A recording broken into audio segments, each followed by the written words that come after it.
So sound is the new chapter which will start in physics. After this, again we will start from a machine and then reflection of light. That completes our this section. So sound, we all know sound is a very easy chapter. So we all know sound is a form of energy which produces the sensation of hearing, and sound propagates in the form of a wave, and sound needs some material medium for its propagation, and the speed of sound is highest in solids and less in liquids and least at gases. This thing we all know. So the continuation of that thing. So sound, first phenomenon that will start in sound is echo. Remember, I am going according to your new syllabus. So I'll start sound with echo. Remember, it is also known to you. You have learned this in earlier classes, means in class 8 or 7. So you all know the definition: rehearing of sound when the original sound ceases to exist. Remember, no matter what is written in your book, you have to write it. I am telling you from your marking scheme. So remember, rehearing of sound when the original sound ceases to exist.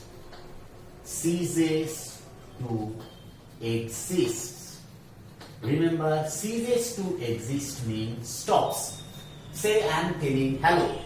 So when this hello word stops, and after rebounding from any obstacles, again when we repeat, when we rehear that sound hello, then it is called an echo.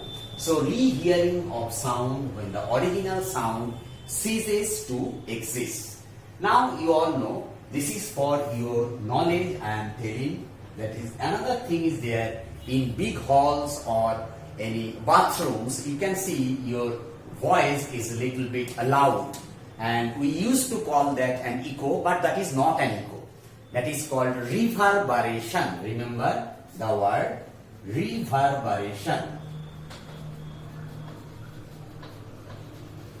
And remember the sound, as we have done in the first two chapters, force and work energy power, we will do according to the question answer format what is there in ICSE. So reverberation, only this word will not be there when the original sound exists. So the definition will be like this: rehearing of sound when the original sound exists. So remember, rehearing of sound when original sound exists. Remember. So what is the main difference between echo and reverberation? Echo is the when original sound ceases to exist, means stops, and reverberation means when the original sound exists. Now the familiar thing, condition for hearing an echo. Condition for hearing an echo. So you also know this. This is another topic, and many times it was there surprisingly in ICSE. You all know minimum distance for the source and the reflector should be 17 meters, and the sound shower should be sufficiently loud, and the reflector should be sufficiently large. So mainly basically it is a 1 or 2 mark question. So first answer to this question will be the distance between the source and the reflector should be 17 meters. So the distance, remember, the distance between the source and the reflector should be 17 meters, at least 17 meters. So this is at least 17 meters. Next point you should write, that is the sound should be sufficiently loud. Remember, no echo can be heard for a feeble or a low sound. So the sound should be sufficiently loud.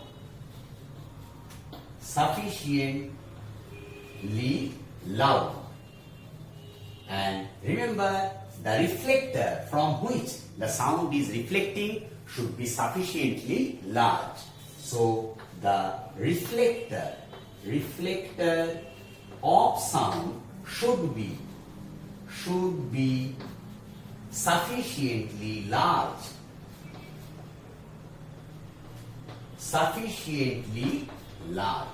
So these are the conditions for hearing and echo.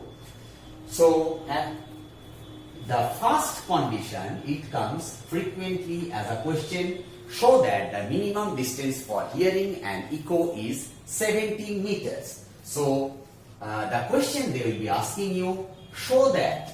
I am telling you one question from ICSE, that show that the minimum distance for hearing and echo is 70. You have done this. So show that the minimum distance for hearing and echo is 17 meters. So this is a question. So I am doing the answer like this. I have done it in earlier classes, those who are there. So I am telling you, let us assume this is the source of sound. This is source of sound and it is the reflector. So it is the reflector. So remember, when for hearing and echo, the sound should start from the source and it should go up to this reflector. After rebounding, the sound should come back again to the listener or the source where the sound is producing. So I am taking, let D be the distance between the source and reflector. So what should be the distance in time of returning back? That is also D. So we should start our answer like this. So answer is let the distance between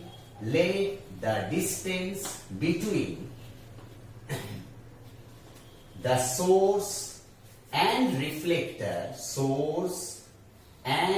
reflector, reflector is 17 meters. Sorry, I am very sorry. Is D meters. So we know for hearing and echo, the sound has to travel how much distance? D plus D. So you should write, therefore, for hearing and echo, sound has to travel.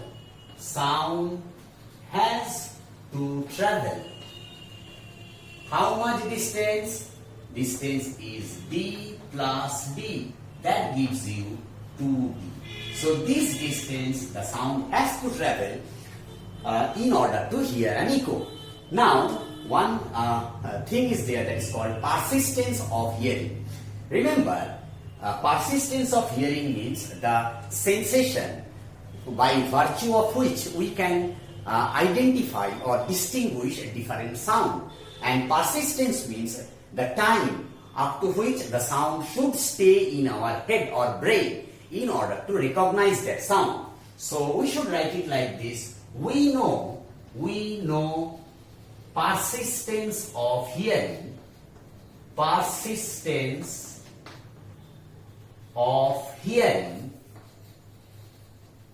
is how much? 1/10 of a second.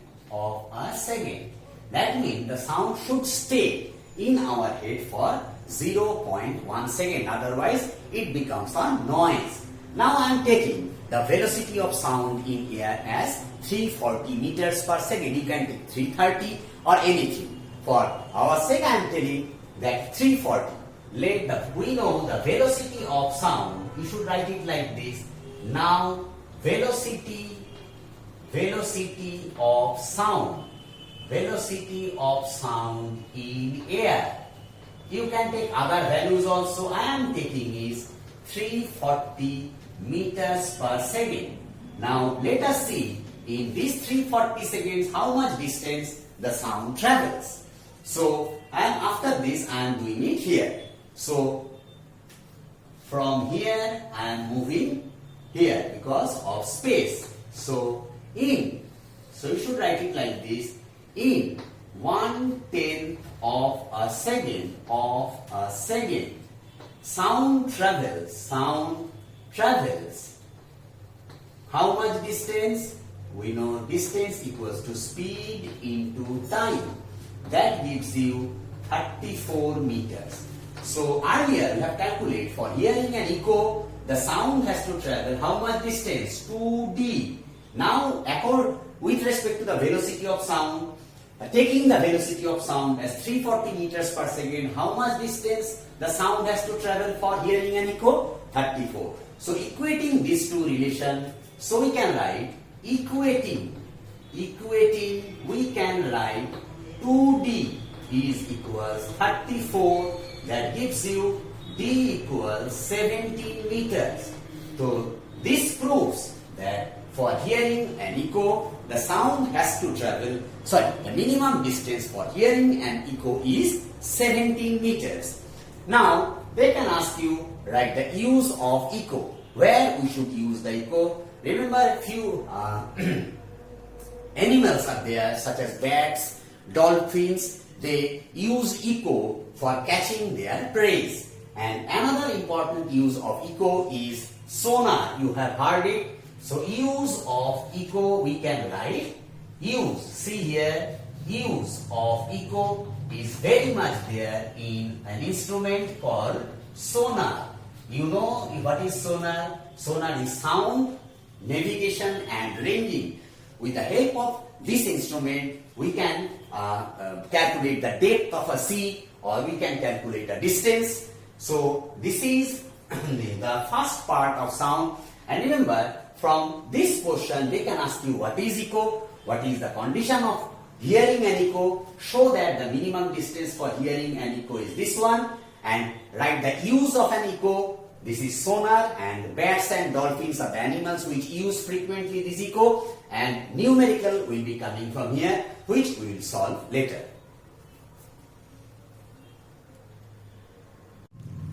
Now this is a small portion that is called frequency of a straight string. Remember, it is very important for your ICSC, much more important for your ISC also.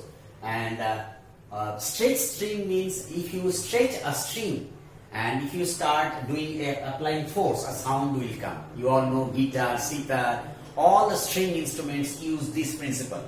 So in this topic we will be discussing how the frequency of a straight string depends on which factors the frequency of a straight string depends. So I am assuming a wire having length L is stretched between two ends A and B. Now I will be applying a force here. So when you apply the force, the string starts vibrating and sound will produce. Now in this section we will be finding out about the factors which affects the frequency of that sound. So frequency of a stretched string depends on, remember, so frequency of a stretched string depends on the following factors. So what are those factors? Remember, number one, frequency of a straight string is inversely proportional to length.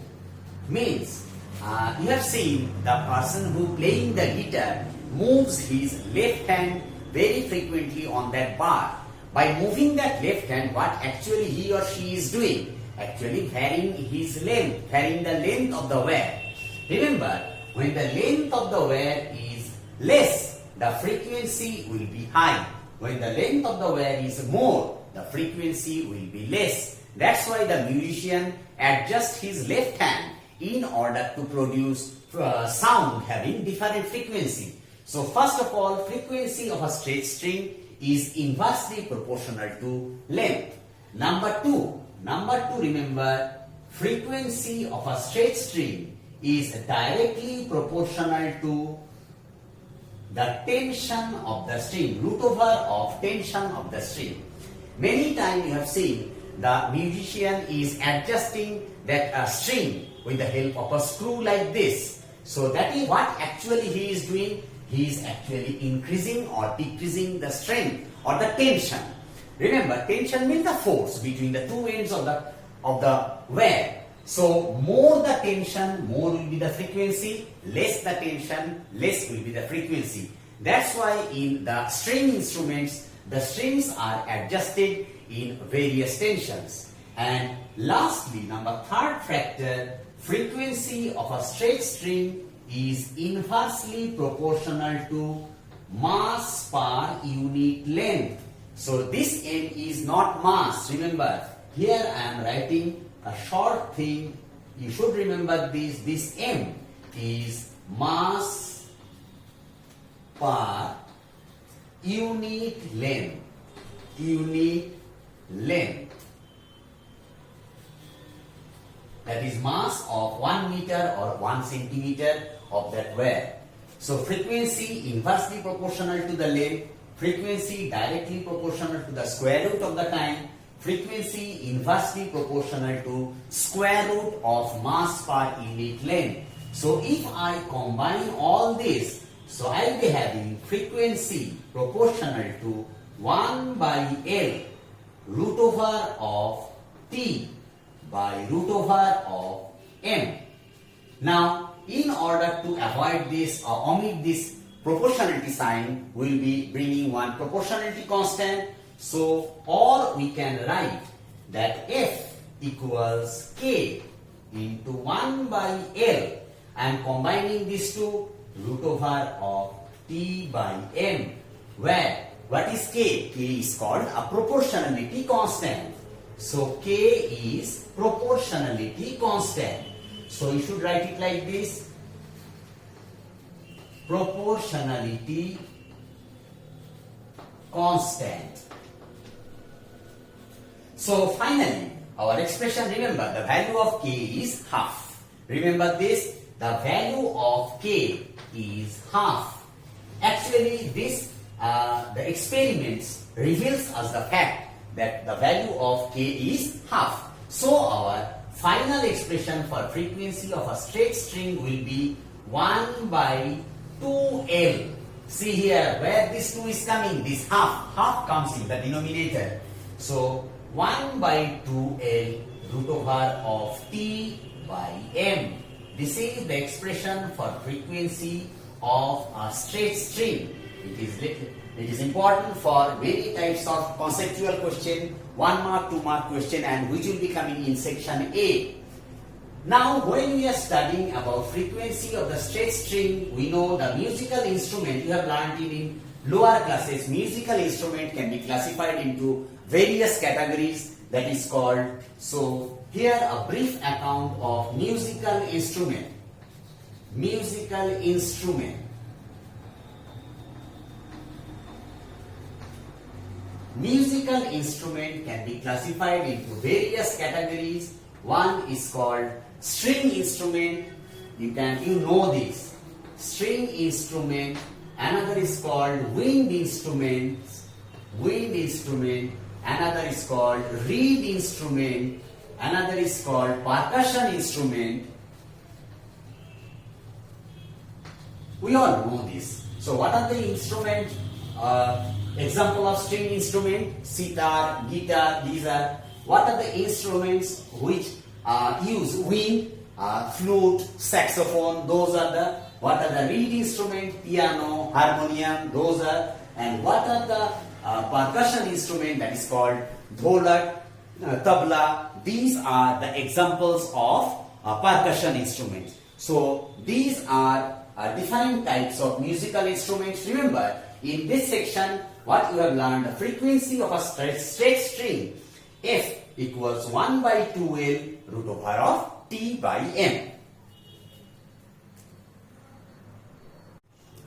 Now, when you are studying sound, so sound is produced always from a vibrating body. So, we will be learning different types of vibration now. First of all, vibration can be classified into two categories. One is called free vibration, another is called damped vibration. Remember, free vibration is an hypothetical case, means that is called like an ideal machine, which is never possible in the world. Actual vibration, what you will be learning is damped vibration, and it is very, very important for your class 11, 12. Now also it is important. So we'll start our discussion related to free vibration. Remember, I am taking one example of a simple pendulum. If the pendulum starts oscillating, after few moments, after a certain time, you will see the oscillation of the pendulum dies down. Dies down means it gradually comes to the mean position. Why it happens? Because in time of oscillation, the pendulum, the bob of the pendulum face the resistance from air, and the point of suspension means this one. There is a frictional force occurring between the string and the point of suspension. Point of suspension. So there are two forces actually which stops the pendulum from vibrating. One is the resistive force offered by the air, and number two, the frictional force.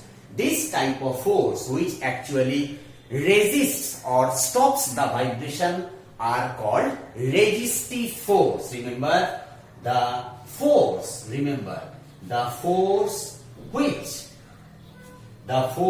which stops a vibrating body, stops a vibrating body.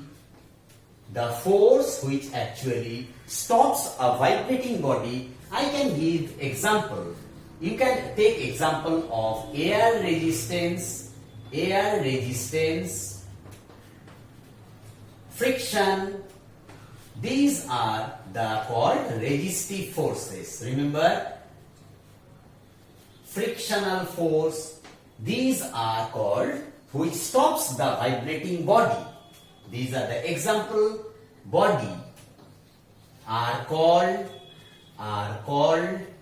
resistive force. Remember this word, resistive force. Resistive force. Remember, the force which actually stops a vibrating body is called a resistive force. Now I'll start the free vibration. Remember, the vibration which takes place in vacuum means where there is no air. That means no resistive force. So the vibration which takes place in vacuum, or where there is no resistive force to stop the vibration, that means the vibration will go on and on. It will never stop. That type of vibration is called free vibration. It is not possible in our world, but it is the standard case. I have told you that is the ideal machine. You have learned where the efficiency is 100%, which is never possible. So this type of vibration is called free vibration. So I am writing it. The vibration, remember the vibration which takes place in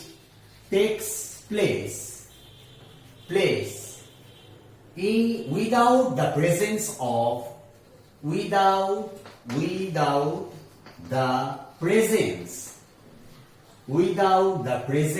of resistive force, external resistive force are called free vibration.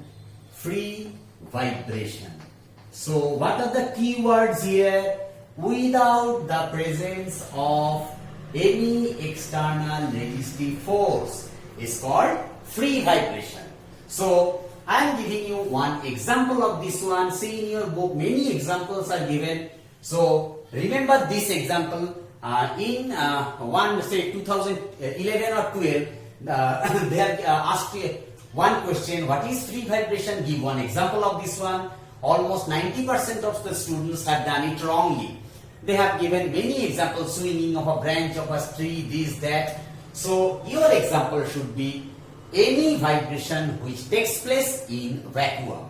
So example is any vibration taking place, remember, taking place, any vibration taking place in vacuum. Give this example. Now another important thing they ask, that is draw amplitude versus time graph. You know what is amplitude because you are in 10. So I am omitting those portions, that is what is amplitude, what is frequency, what is wavelength, what is time period. I am keeping in my mind that you know those things. If you have any problem, just phone me, you can call me, I will make you understand. So next is amplitude versus time graph. Exactly this question will be asked in your question. Draw the amplitude versus time graph for free vibration. You should draw the graph like this. You should draw the two axes exactly like this. See, in y-axis I will put amplitude. In y-axis I will be putting amplitude. In the x-axis I will give time. Don't forget to write this one. So in exam, draw a thin dotted line like this, a straight parallel line parallel to the x-axis. Now I draw the graph. The graph will be like this. Why? See here, the amplitude of this graph remains constant, that is, it is not dying down.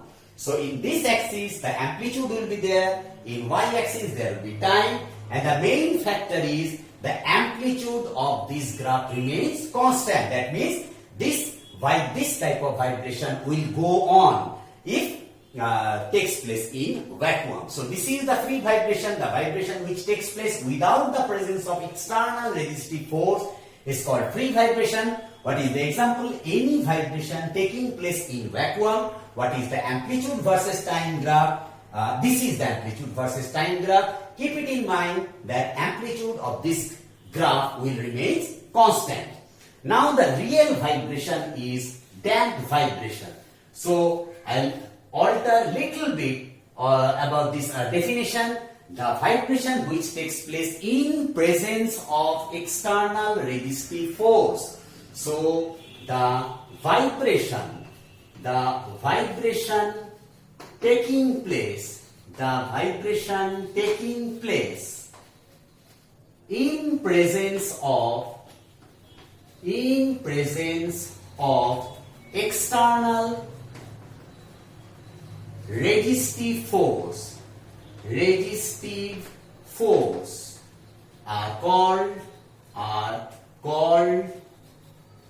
damped vibration. Remember this, damped vibration. So in example, so what is the main difference? They can give you what is the difference between damped vibration and free vibration. See, if they give the difference between damped vibration and free vibration, you should write first of all the definition, one example and the graph. See, example, you can give any example. Say swinging of a pendulum in air. Anything, so I am writing it swinging of pendulum in air. So we know that when pendulum swings in air, after a few moments it stops its vibration. Why? I have told you this, due to the presence of this air resistance and friction and other resistive forces. Now this last thing, amplitude versus time graph for damped vibration. The same thing I do in y-axis. I will put amplitude don't forget, this is the second time, don't forget to mark the axis. And in this axis, I'll give time.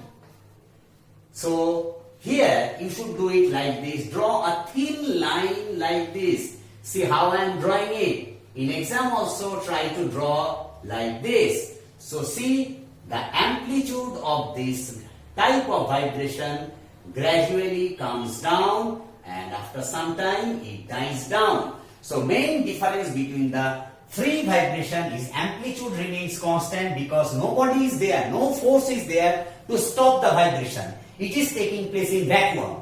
And damped vibration, here it is taking place under the influence of resistive force. Sometimes in higher class we will see this is called damping force. And another term is there that is called damping factor. We will got to learn in class 12. So the amplitude versus the example is swinging of a pendulum in air. Don't forget to write this. This is the main trick between this. And amplitude versus time graph, you can see the amplitude of the damped vibration curve gradually decreases and after a certain time it dies down. And don't forget to mark the origin O. Here also mark the origin as O.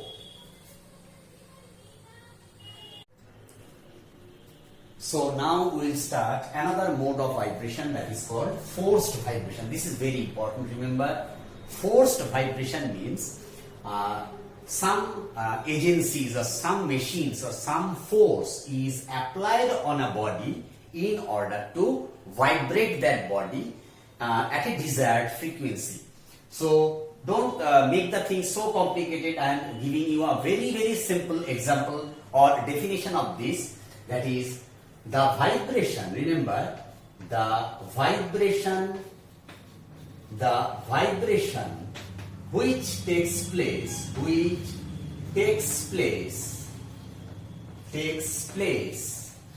under the influence of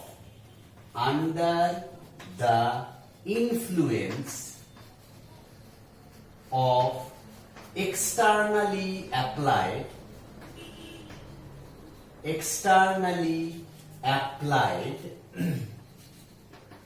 periodic force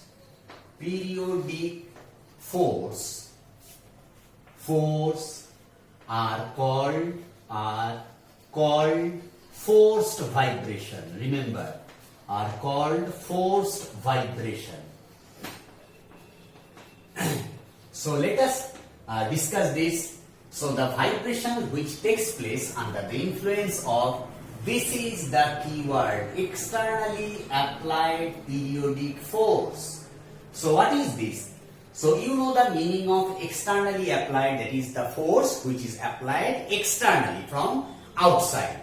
And what about the periodic force? Periodic force, the force which is applied after a certain interval of time. So for giving one example, if you see a hammer hammering anything, that hammering takes place after a certain interval of time. Now if you are clapping, see, you are clapping after a certain interval of time. So periodic applied force, periodic force, remember this word, the meaning of this word, the force which is applied after a certain interval of time. Remember, this will be required by you in higher classes. So periodic force means the force, remember, the force which is applied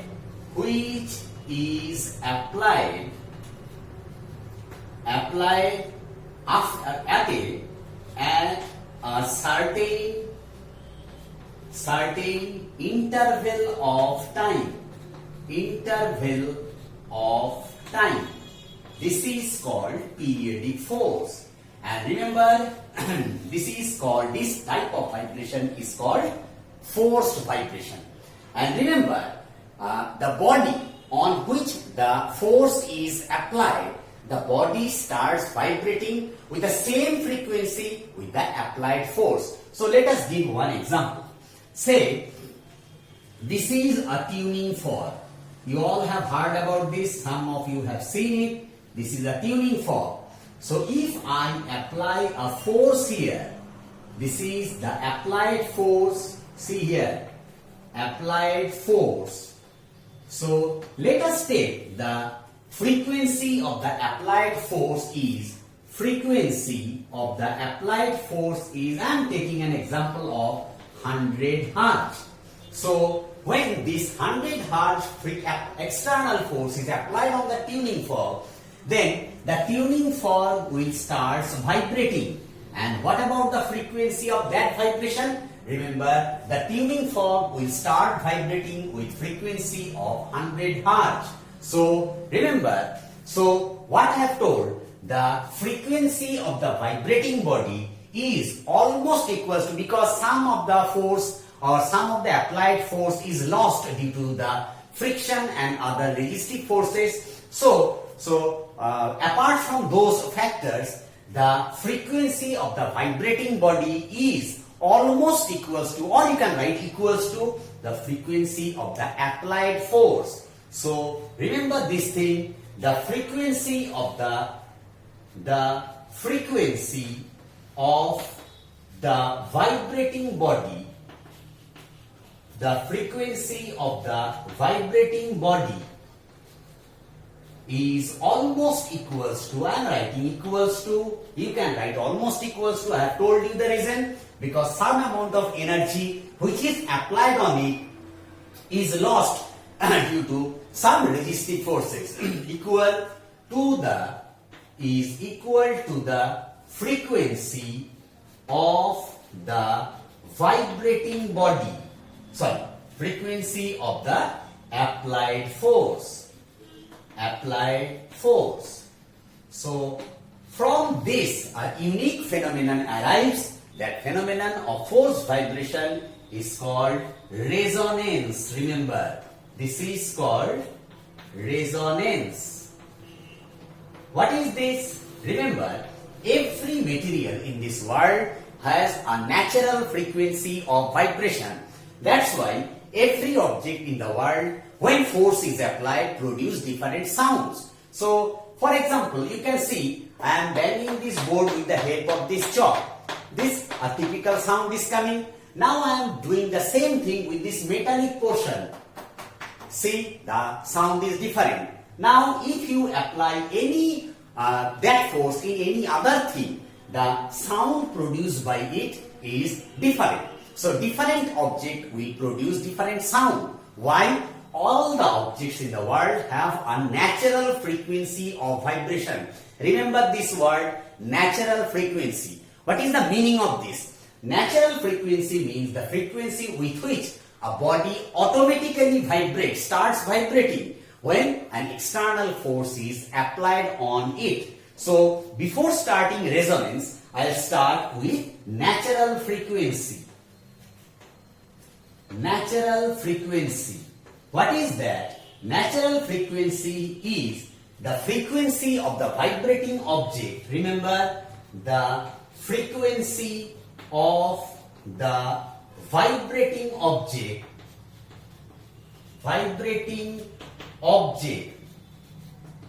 The frequency of the vibrating object with which it starts vibrating. It starts vibrating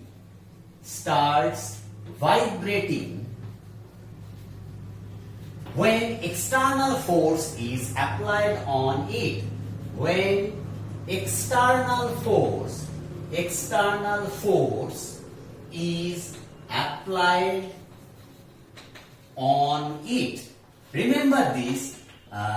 For example, for your concept, remember all the material in this world produce different type of sound when a force is applied.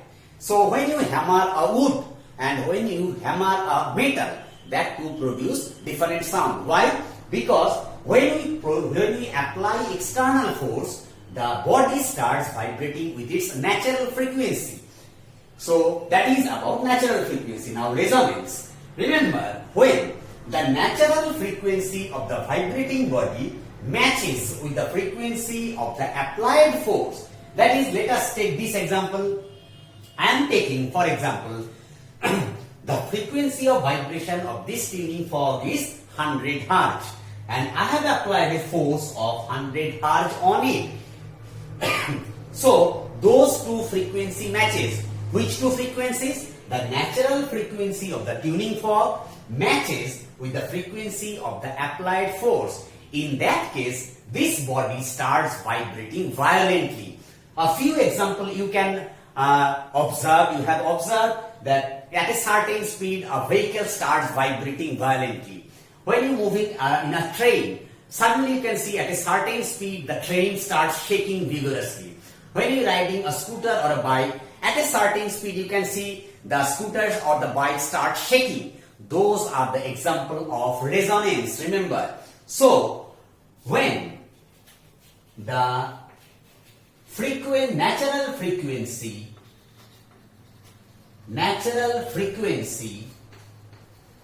of the vibrating body matches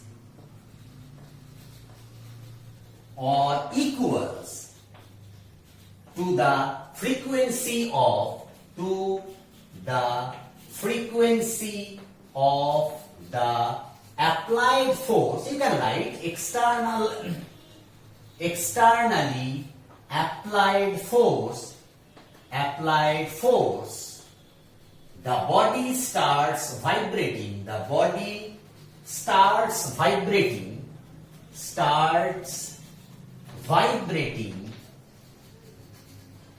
With larger amplitude.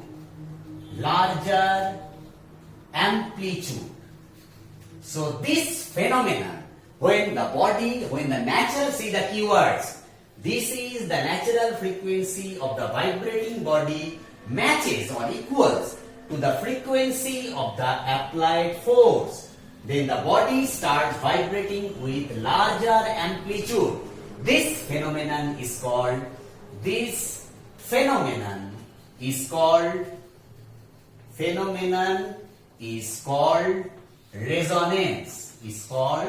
resonance. So what is resonance? So I have told you, in order to find the resonance is one type of force vibration.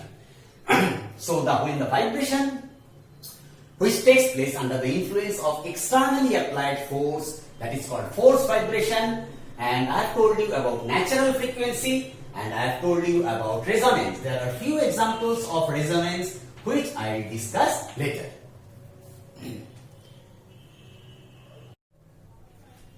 Now, another important topic, we have learned resonance. So, example of resonance, very, very important for your ICSC.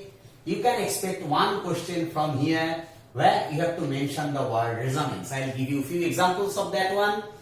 So, I have told you, when the natural frequency of a vibrating body matches with the frequency of the applied force, then the body starts vibrating violently and with larger amplitude. Means, what is the effect? We can see, as an observer, we can see the body starts shaking violently.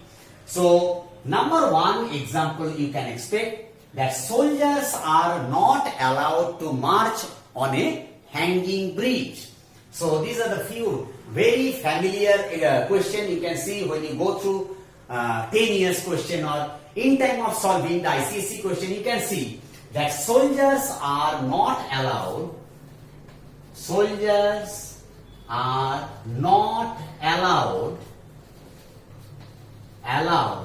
to march on a hanging bridge. So, what is the answer? Remember, when soldier marches, there is a specific rhythm, that is the left, right, you all know that. So, that parade have a certain, when the soldiers bang their feet with the ground, that a frequency of vibration can be produced. When a hanging bridge you all know, that is supported at both the ends. When the natural frequency of the hanging bridge matches with the frequency of the feet of the marching soldiers, then the bridge starts vibrating violently, and there is a possibility that the bridge will break down or fall down. That's why soldiers were not allowed to march on a hanging bridge. Again, I am telling you, when soldiers marches, there is a certain frequency of their marching. When that frequency matches with the natural frequency of the hanging bridge, then the bridge starts vibrating violently with larger amplitude, and there is a possibility of the bridge to be broken. Number 2, this question is again very important, that is, at a certain speed of a vehicle, the vehicle starts vibrating violently. So the question is, at a certain speed, a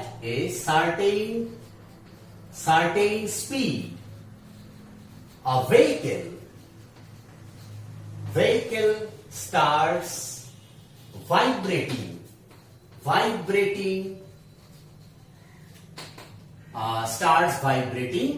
vigorously or violently. What is the reason? Remember, state the phenomenon. Why it is? State the phenomenon. And another related question they have asked, that what the driver who is running that vehicle actually do to stop that vibration. So this part, remember, asked 3-4 times in the exam, what the driver should do,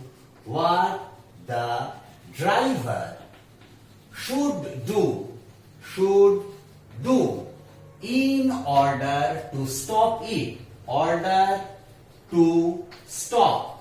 that vibration, the vibration. So remember your answer, this is a 3-mark question. So first of all, listen to the question, that at a certain speed the vehicle starts vibrating violently. State the phenomenon associated. Now you have guessed it right. The phenomenon is resonance, because in that case the natural frequency of that vehicle matches with the frequency of the vibrating engine, which is applying the force on the vehicle. So it is a case of resonance. So your answer should be like this. Why the vehicle starts vibrating violently? The reason is the phenomenon. The phenomenon is resonance. Remember, resonance. And about the second portion, what the driver should do in order to stop the vibration. Somebody will be telling he has to increase the speed. So I am telling you, why not he will be decreasing the speed. In either cases, the natural frequency of vibration or the vibration of the applied force will change. So in order to avoid confusion, we will be writing that the driver should change the speed. That avoids every confusion. So in order to stop the vibration, the driver should change the speed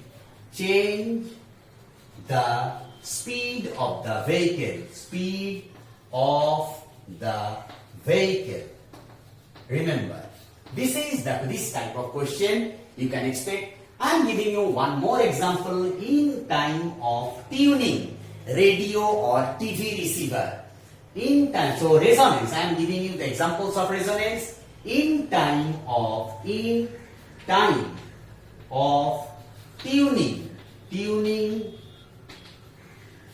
radio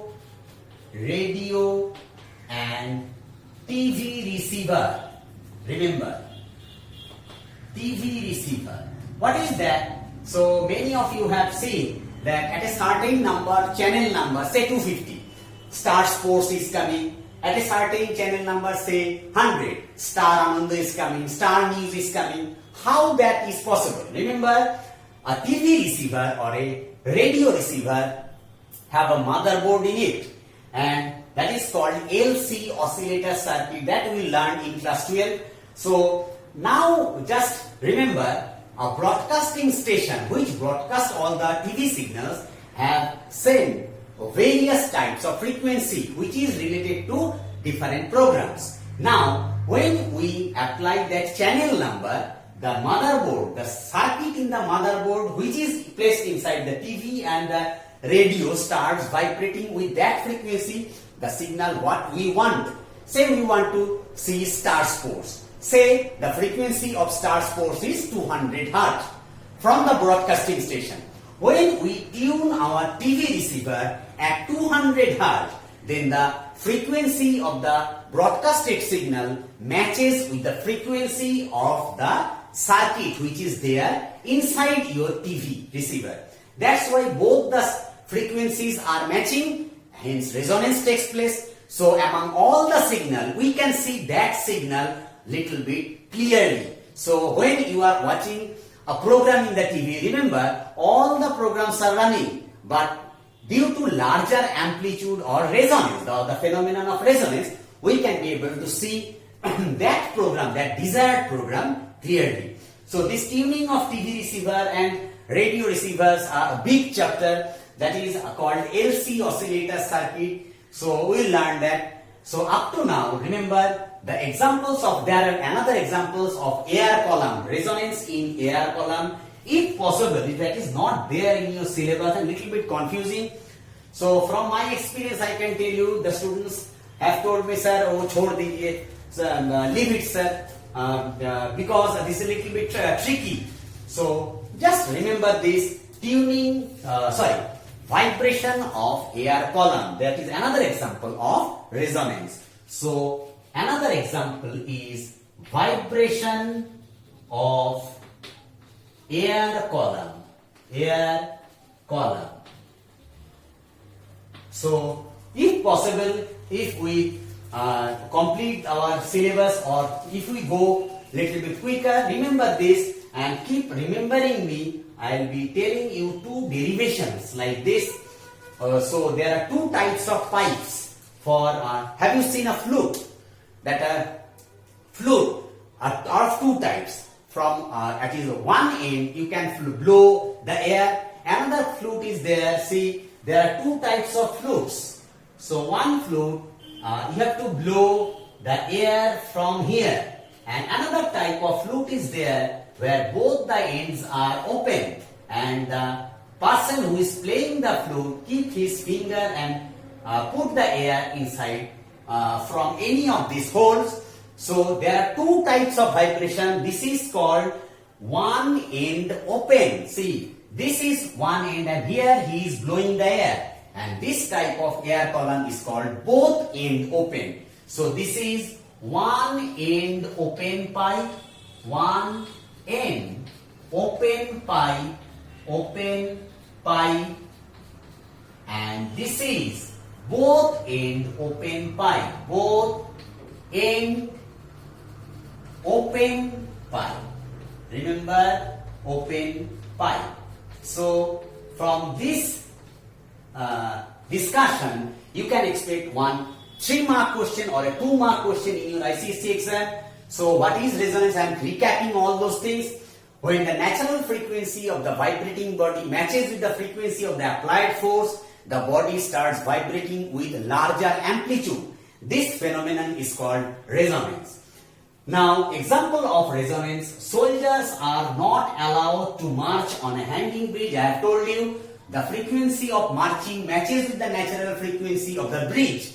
The bridge starts vibrating violently and there is a possibility of breaking that bridge. Then at the next question, at a certain speed, the vehicle starts vibrating violently. State the phenomenon and what the driver should do in order to stop the vibration. The phenomenon is what? Resonance. And the driver should change the speed, either increase or decrease the speed of the vehicle in order to stop that vibration. Then, in time of tuning a TV or a radio receiver, I have told you a little bit about this. If time permits, I will tell it elaborately. And lastly, vibration of air column. There are two types of vibration. One is one end open pipe and another is both end open pipe.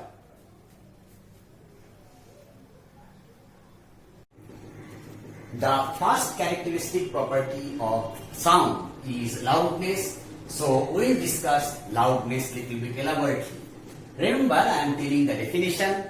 The characteristic property of sound which differentiates a loud sound from a feeble sound means a loud sound can be differentiated with respect to a very small or low sound is called loudness. So remember, I am writing the definition. Just see how I am doing it.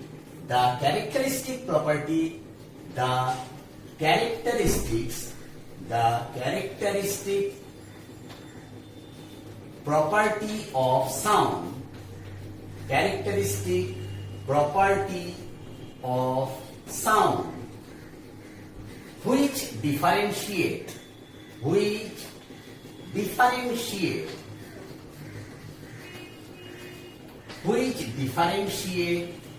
a loud sound from a low one means low volume sound. Now I am writing the keyword provided having same pitch and quality. Now there is a trick in writing these definitions. Remember, first of all, when you are telling about loudness, the main characteristics, the property which differentiate a loud sound from a low sound. Now, sound has three characteristics. What are those three characteristics? Number one, loudness. Number two, pitch. Number one, loudness, pitch and quality. Now see here, when you are discussing loudness, these two qualities, pitch and quality, are same, having same or constant. So when you will be talking about pitch, then loudness and quality will be same. When you will be talking about quality, then loudness and pitch should be same. So what is the meaning of this? Say the sound is coming from a sound box. So the same sound box can produce a loud sound when you larger the volume of the sound box, and that same sound box will produce a less sound when you lower the volume of the sound. But the quality or the from where the sound is coming is same, that is the source of the sound is same. Then this type of characteristics which differentiate the loud sound from a low sound is called quality. So after writing this in exam, you should write it like this. Loudness of sound depends on the following factors. Remember, loudness depends on the following factors. What are those factors? Number one, amplitude. Remember, amplitude. So remember, loudness of a sound is directly proportional to its amplitude. So here you should know that it is directly proportional.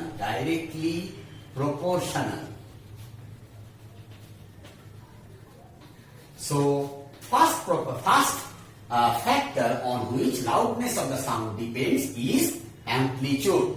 So remember, amplitude is very closely associated with another word that is called intensity. Remember, intensity, many things are there which are waiting for you in class 11, 12 and in higher classes. Say up to class 10 you should remember loudness, amplitude, intensity, all are related topics, all are almost same. So remember one more thing, that is amplitude is directly proportional to intensity square. So if possible, you remember this, your question will be very flat. What is loudness? and name the factors on which loudness of the sound depends, you should write it like this: the characteristic property of the sound which differentiate a loud sound from a low one having same pitch and quality. And loudness depends on the following factors. I have told you, number one factor is amplitude. So it is directly proportional to amplitude, means the more the loud, the more the amplitude of the sound, more will be the loud. So in one question, I see one question, they have given two diagrams like this. A sound is represented by this wave, and I am naming this wave as A, and another sound B is represented by this type of wave, this. So they have asked you which one is the louder one. So you can see very easily the amplitude of this wave is much more greater than this wave. So this sound will be louder and this sound will be lower. So this is A will be louder, will be louder. Why it is louder? What is the reason we should write? Because of higher amplitude. So we should write it because of higher amplitude. So this is loudness. This is a related question. And number two, loudness, remember, depends on the size of the source. You have seen along with the computer a very small sound box is connected, and in big parties or in wedding ceremonies large sound boxes are there. So larger the sound box, larger the volume, larger the surface area of the sound box, more louder will be the sound. So sound loudness of the sound is directly proportional to size of the source. So it is loudness is directly proportional. Remember, it is directly proportional to the size of the source. Size of the source. So this is very common, very familiar to you. Number three, it is inversely proportional to the distance of the listener. See, when you are very close to a sound box, you can hear a loud sound. But when you are going away from the sound box, far away from the sound box, the sound will get little bit lower and lower.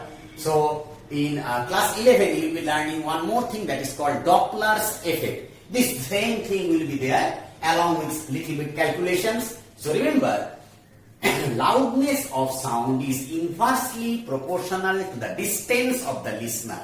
So you should write it like this: inversely proportional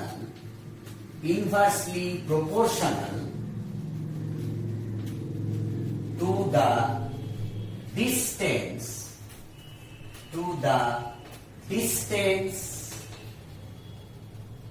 of the source and listener, of the source and listener. And another point I can give, that the presence of the resonating bodies, that is metallic bodies, are said to be resonating bodies which can reflect the sound very, very properly compared to a soft body.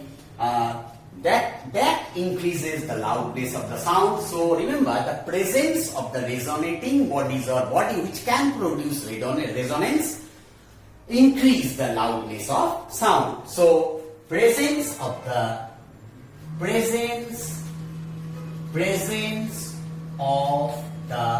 resonating body increases the loudness of sound. Increases the loudness of sound. Loudness of sound. So this is about loudness.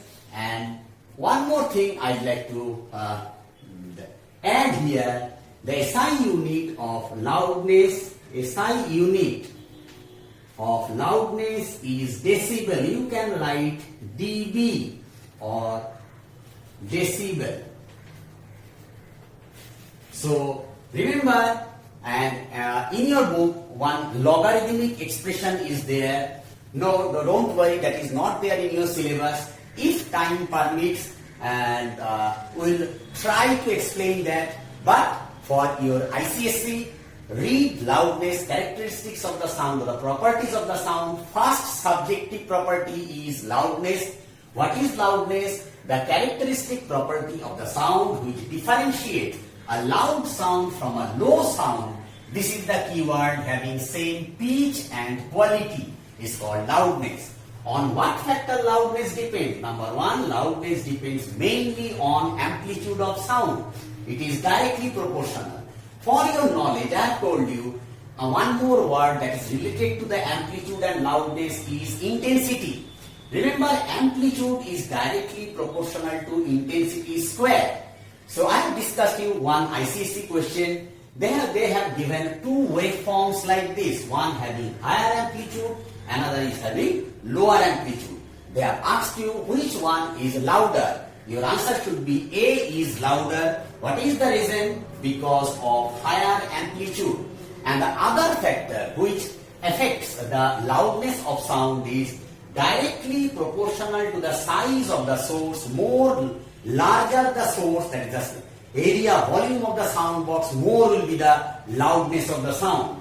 Inversely proportional to the distance between the source and the listener, means the sound box and us. Sound box is the source of sound and we are the listener. And lastly, presence of resonating bodies, that is the metallic bodies, hard bodies, from where sound can reflect very easily, increase the loudness of sound. The SI unit of loudness is decibel, and we will discuss about decibel and that logarithmic expression which I am skipping here now.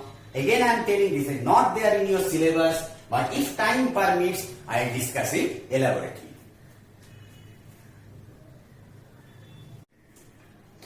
The second characteristics of sound we will discuss, that is pitch. So remember, the second characteristics is pitch, and pitch depends on frequency. Now what about pitch? Few sounds are there which are very shrill to our ear. Don't worry, I am just giving one example, that is voice of a male person and a voice of a female person.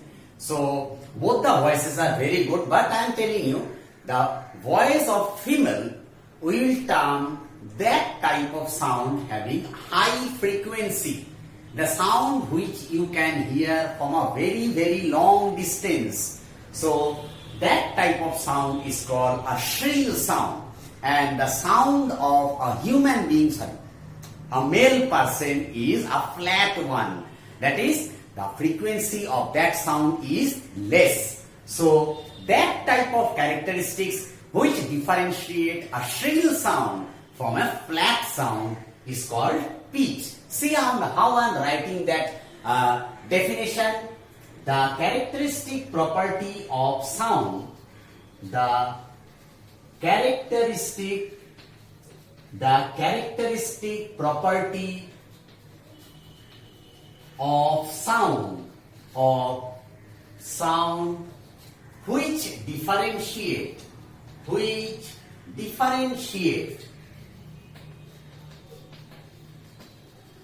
differentiate a shrill sound from a flat one. Now here I am missing something. What to write? Having same loudness and quality. So that, don't forget to write that. Many students I have seen in time of checking ICSE or ISC copies, they miss that just simple two words. That's why they lose all the marks. So you should write having same pitch and quality. Having same loudness and quality. So this is the way you should write the definition of pitch, the characteristic property of sound which differentiate a shrill sound from a flat one, but provided same loudness and same quality. Then that property is called pitch. So then the same thing I will tell, that the pitch, remember this is the subjective property. And what is the objective property? I have told you in the last one, that is called frequency. So we should carry on like this. Pitch of a sound, pitch of a sound, pitch of a sound depends on, pitch of a sound depends on frequency. And remember, this is directly proportional. Remember, I actually myself prefer this type of answer. Those who are old students, you know, directly or inverse. That makes that makes the job for the examiner very easy. So we should write directly proportional.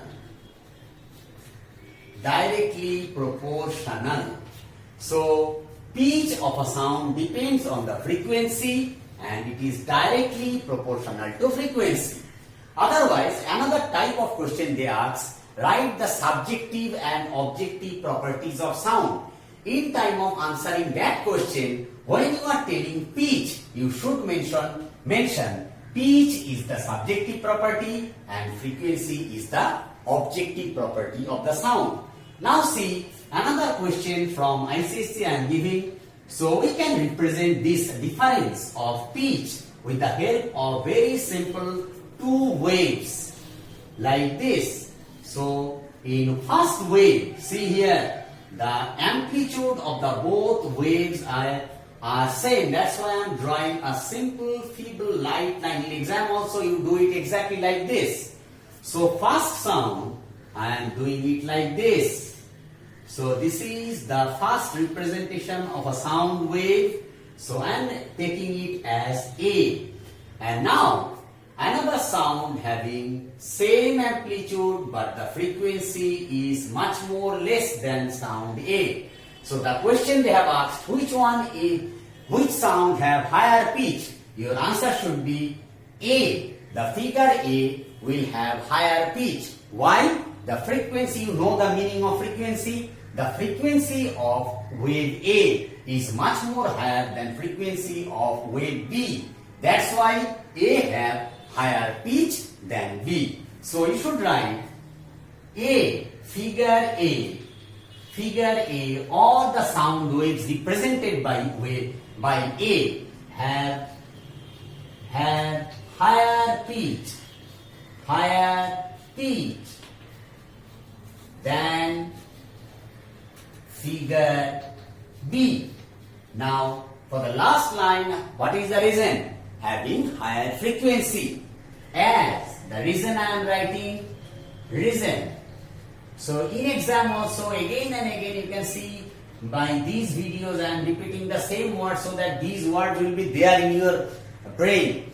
That don't forget to write your answer like this. See, if it is a 3-mark question, I am telling you, the examiner will be looking for these words. Sound, the characteristics of property of sound, which shrill from a flat one. This is one. And having same loudness and quality. Very good. So this 1 mark is done. Pitch of the sound depends on frequency. It is the objective property of the sound. It is directly proportional. And if you give this type of example, that fulfills, that completes. And we teachers actually tell it as a 100% answer. So remember, in physics, chemistry, try to write the answer like this. See, I am not writing too much, but write to the point so that it will be easy for the examiner to check the copy. What is the reason? Because figure A have higher frequency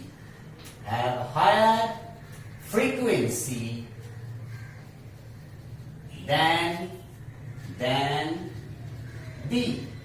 Remember this. So this is pitch, very very important characteristics. So we continue our discussion with quality. we will continue our discussion with the third characteristics of sound, that is called quality or timbre. So first of all, again, as we have done in earlier cases, that is for loudness or pitch, we will be defining quality.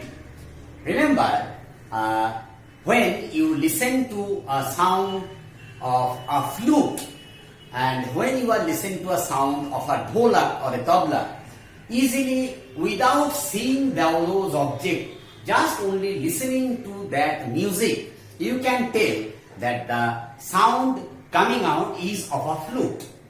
By listening to that sound, you can distinguish that which one is a sound of a flute, which one is a sound of a dholak or tabla.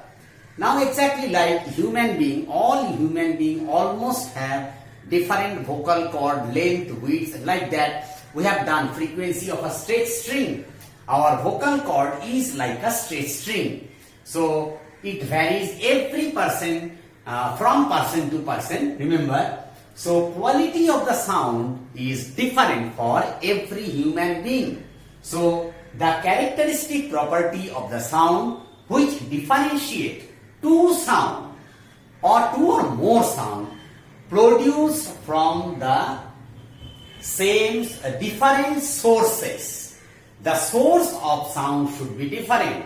The sound produced by a harmonium and the sound produced by a drum. The source are different, but what are the two constant terms will be there? One is same loudness and same pitch. So, now again I am giving one more example. If two persons is talking and you know them, without seeing those two persons, you can recognize that this voice is of that person and this voice is of this person. So, the characteristic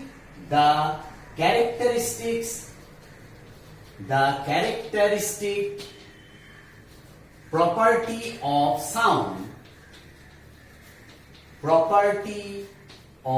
sound, which differentiate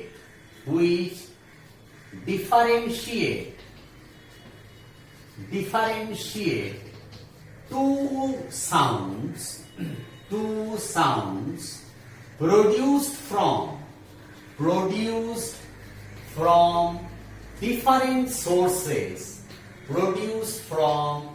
different sources, having, these are the keywords I am writing, having same loudness and pitch. Remember this one.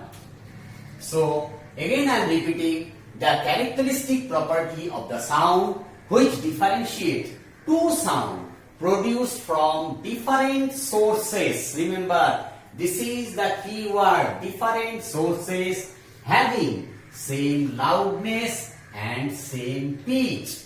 So this is quality, and quality is the subjective property of the sound. And what is the objective property of quality? I have mentioned you, that is called waveform. Now I will discuss what is waveform. Now you should write it like this, quality, and don't forget the word timbre. In some books it is written timbre, so they can give both. So quality of sound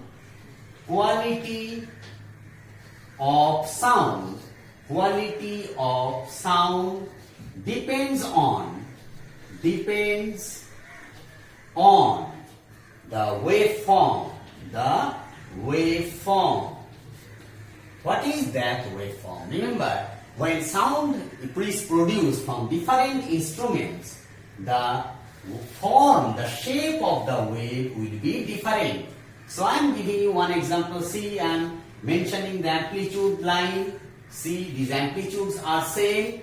So let us assume one instrument produce sound wave like this, and another instruments produce sound wave like this.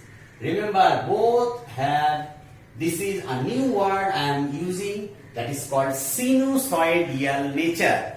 Sinusoidal means that is called related to trigonometry, sine function. These are waiting for you. So this is called sinusoidal function. Sinusoidal means related to sine function. Sine function. Sinusoidal waves. Now see here, two instruments are playing, having same loudness, see the amplitude the same, and same frequency, you can see it. Now see the waveform.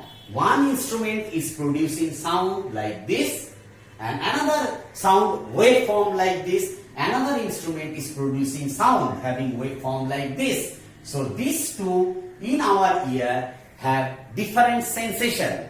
By this we can recognize that different which instruments are playing and what are the difference of those two sound with the help of their quality. So this is called waveform. So remember, to sum up, there are three characteristic properties of sound. One is loudness, another is pitch, another is quality or timbre. So loudness depends on amplitude, pitch depends on frequency, and quality depends on waveform. What is waveform? I have told you. So remember, these out of these three are very important for your ICSE exam. What are the characteristics of the sound? What is the subjective and objective properties of the sound? And we will carry on our discussion with music and noise.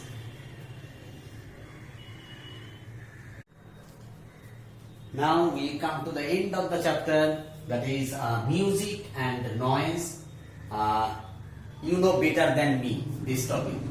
So the sound which pleases us, which is very pleasing for our hearing, or which produce the sensation of joy in our mind, is called music.